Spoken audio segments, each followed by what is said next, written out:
I used to think the world was magic. My life was one long party that never ended.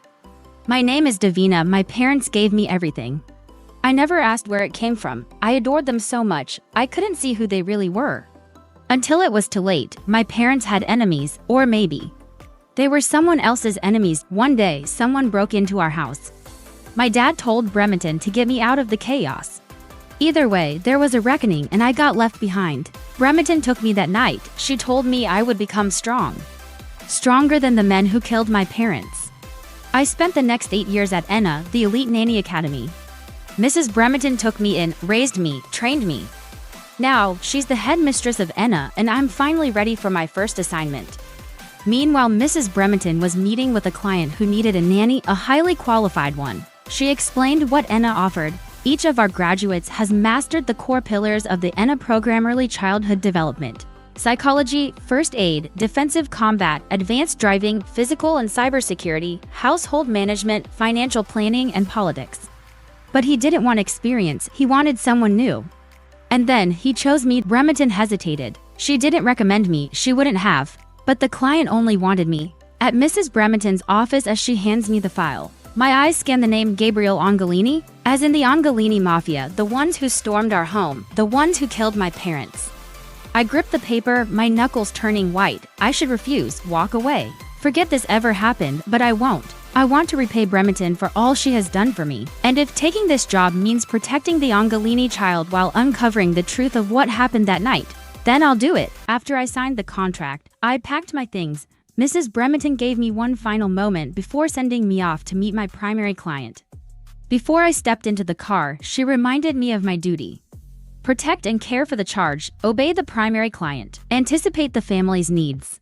No shirking, no sabotage, no romance. Inside the car, I settle into my seat. Next to me, a small boy stares at me, unimpressed. I tried to be friendly to break the ice, but he wrinkled his nose and scowled. I don't like you. You smell like oranges, do I? I shift my attention, scanning the car's Wi-Fi network on my phone. No password, unsecured. Then, the locks clicked. Gabriel had locked the doors. He said it wasn't safe. I unlocked them again. If there's an accident, it's safer to have them unlocked, I told him. Gabriel leans in, locking the doors again. His tone is firm. He disagreed, said the doors should stay locked in case someone tried to snatch his son at a stoplight. He lectured me about security, yet his car Wi-Fi was unsecured with no password. Arriving at a massive mansion, I step out, observing my new home. No visible security, no cameras, nothing. This was the home of Gabriel Angelini, underboss of the Angelini Mafia, a man with too many enemies. I watched as he turned to his son. He told the kid to stay with me from now on, not with him. But the boy stormed off. I understood why. Gabriel was keeping him at a distance, trying to protect him, trying not to involve him in the dangerous world he was born into, the heir to the Angelini name. That's why I was here, an elite nanny, his shield. I glance around. The child is gone. Wait, where is he? I scan the yard, my stomach twisting, and then I turned and froze.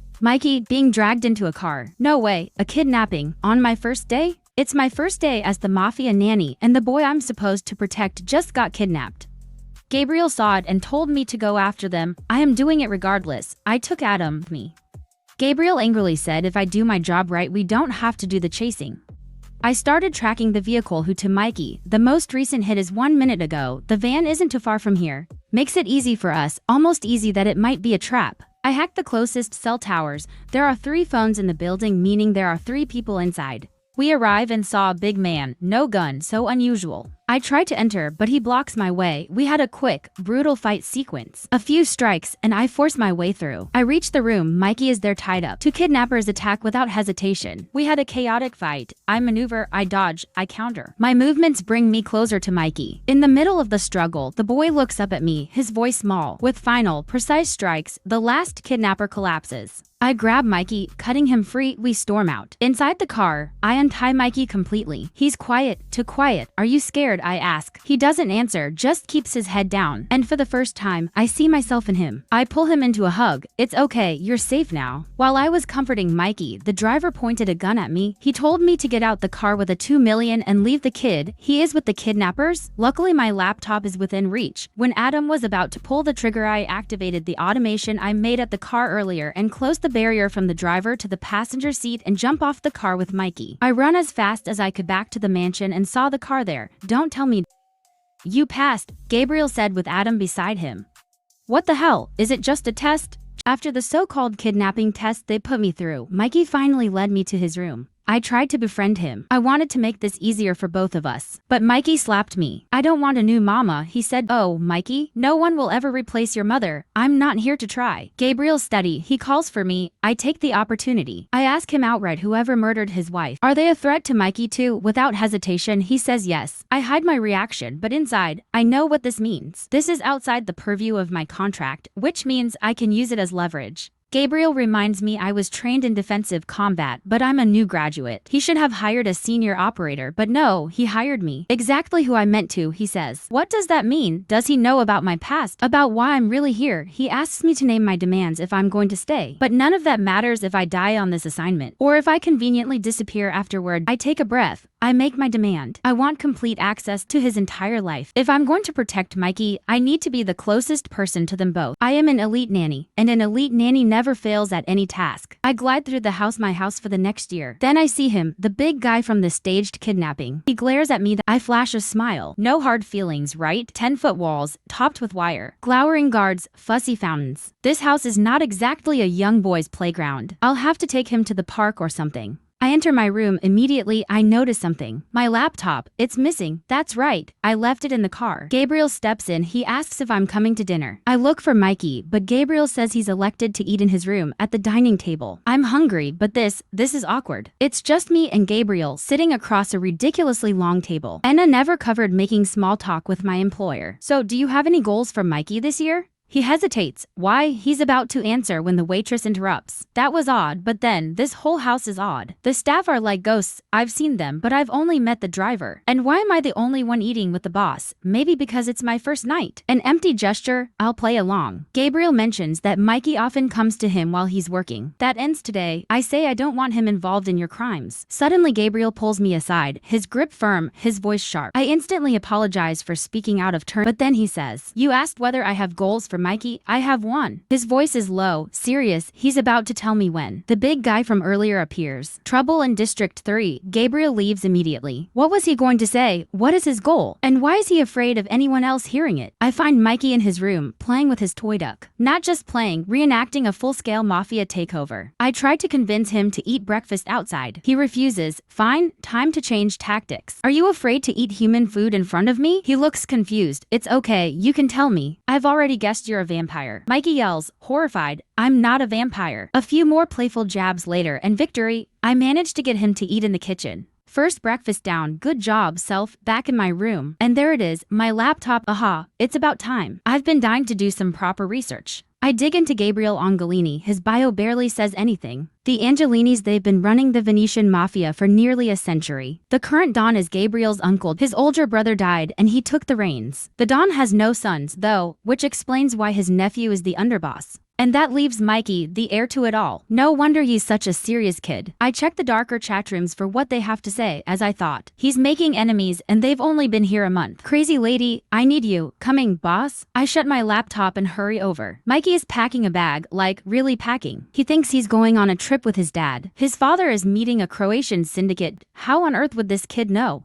He looks up at me. Back me up, okay? Before I can answer, Gabriel enters. He says goodbye to Mike, and just like that, he's gone. Mikey turns to me, furious. You didn't back me up. I tried to calm him down. We'll have fun, we can. Mikey pushes me out of his room. There's no fun in being left behind. And honestly, you're right, Mikey. There's nothing fun about that at all. Why can't I sleep in this place? I searched the room for cameras and found nothing, but the feeling of being watched hasn't gone away. My room is perfect, like everything in this house. But there's something ugly underneath, I just know it. The next morning, I look up for local parks in Lyon, France, and went to get Mikey for breakfast. As expected, he refuses. But I have a plan. I teased him to go to the park after he eats. He agreed, but on a park where his dad always takes him. Poor kid, he really misses his dad, Mikey, and I walk through the park. It's quiet, peaceful. For a moment, he almost looks like a normal kid. I buy him ice cream. Simple, safe, normal, or so I thought. Because when I turn around, Mikey is gone. Mikey boarded a bus trying to follow his dad. Mafia Nanny mode. Hide and seek, engaged. It's official. The 4-year-old Mafia heir vanished on my watch. Unacceptable. I activate my training. Mafia Nanny mode, engaged. Mikey exited through the alley. Time of escape, 40 seconds ago. I have to assume he took the fastest way out. And there's only one place he wants to go, wherever his father is. As I run through the streets,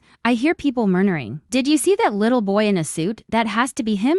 I stopped to ask where he went. A bus headed toward the inner-city train station. Ada, 15 minutes. I need to get there first. I spot a man with a bike. Perfect. No time to ask, I grab it and start pedaling, hard, fast, like my life depends on it. Because it does. I reach the station before the bus arrives. Just in time. The bus doors open, and there he is, Mikey. His eyes go wide when he sees me, shocked. I grab him. He thrashes, fights, rolls onto the pavement, sobbing. "If you weren't here, Papa would have taken me." "Oh, Mikey." He wants to protect his father. I kneel beside him, keeping my voice calm. "Your dad has his own protection." Mikey shakes his head. "They're traitors." His voice trembles. "After what happened to Mom?" I froze. He doesn't trust them. He thinks they let it happen. I don't know the full story, but I do know one thing. I understand how he feels. Back at home, I tuck Mikey into bed. Today was exhausting, and I haven't slept in 2 nights. But I can't risk him slipping away again. Maybe I'll just rest my eyes for a minute.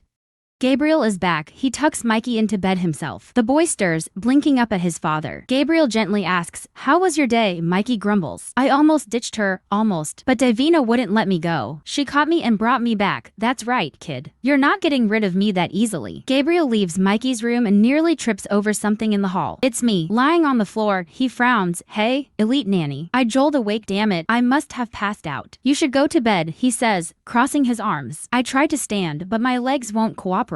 Today's. That's how long I've been running on empty. My limbs are like lead. Gabriel sighs. And then he helps me up. He must be grateful for keeping Mikey safe, but suddenly he stiffens. Blood. He smells blood. "Get some sleep, Elite Nanny." His voice is unreadable. I stumble back to my room, collapsing onto the mattress. But before sleep fully takes me, I mutter, "Can't sleep in this house. Someone's watching. Always watching. Don't know how, but Gabriel watches from the doorway." She picked up on that already? Sharp instincts. That's good. She need them. For what lies ahead. I wake up feeling good. I finally slept. The exhaustion helped, sure, but also, I remember last night. For once, Gabriel didn't set off any of my internal alarms. No danger, no unease. Why? I've always trusted my gut, but as an Angelini, Gabriel should be one of the ones I fear most. They aren't what I imagined. Mikey isn't some helpless victim waiting to be saved, and Gabriel isn't just a villain. I know he wants Mikey safe, so why bring him to lion where just existing stirs up a hornet's nest of enemies? Something doesn't add up. I can't let myself forget ENAS rule. No emotional involvement. No more distractions. It's time to get answers. I need to harden my heart against this gangster, like I should have done from the start. Suddenly, a tiny tornado in swim trunks barrels past me, Mikey running. I bolt after him, calling out, "Breakfast first." I turn a corner and nearly crash into Gabriel. Shirtless. He raises an eyebrow. I stare. Mikey grins. It's pool day. Check the playlist for the next episode of the Mafia Nanny.